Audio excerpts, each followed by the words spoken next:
How to send WhatsApp voice message as an audio file instead of a standard playable voice note. First of all, to use this function, you have to record the audio itself outside of the WhatsApp. So open your device's voice recorder and from here proceed to record your voice. Once you record your voice, simply tap stop and give it a name that you can identify when you are going to send it as a document.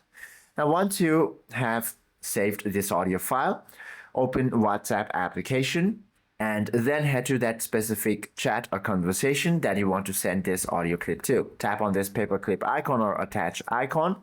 From here, tap on this document option and head to the browse audio option. Select that specific audio that you have just now recorded.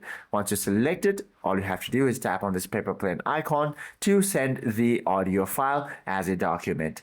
Hope this video helps you out a lot. If you have any questions or queries, please do comment down below.